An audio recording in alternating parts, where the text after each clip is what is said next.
আপনারা কি জানেন ভগবান বিষ্ণু কেন বারবার অবতার নেন? যদি ভগবান সর্বশক্তিমান হন, তাহলে তাকে বারবার পৃথিবীতে জন্ম নিতে হয় কেন? সনাতন ধর্ম অনুযায়ী ভগবান বিষ্ণু হলেন সৃষ্টির পালনকর্তা। যখনই পৃথিবীতে ধর্ম দুর্বল হয়ে পড়ে এবং অধর্ম শক্তিশালী হয়ে ওঠে, তখনই মহাবিশ্বের ভারসাম্য নষ্ট হয়।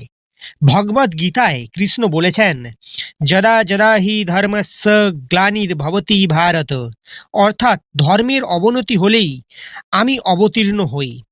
রামরূপে তিনি রাবণের অহংকার ভেঙেছেন, কৃষ্ণরূপে কংস ও কৌরবদের অধর্ম শেষ করেছেন, নরসিংহ রূপে ভক্ত প্রহ্লাদকে রক্ষা করেছেন। কিন্তু অবতার শুধু দানব বধের জন্য নয়, মানুষকে শিক্ষা দেওয়ার জন্য, ন্যায় প্রতিষ্ঠার জন্য এবং সত্যের পথে ফেরানোর জন্য। যখনই অন্ধকার বাড়ে, তখনই বিষ্ণু আলো হয়ে ফিরে আসেন। আপনার মতে কোন অবতার সবচেয়ে রহস্যময়? কমেন্টে জানান। এবং এই ধরনের পুরাণ কাহিনী ভালো লাগলে চ্যানেলটি সাবস্ক্রাইব করুন, ভিডিওটি লাইক করুন এবং কমেন্টে লিখুন হর হর মহাদেব।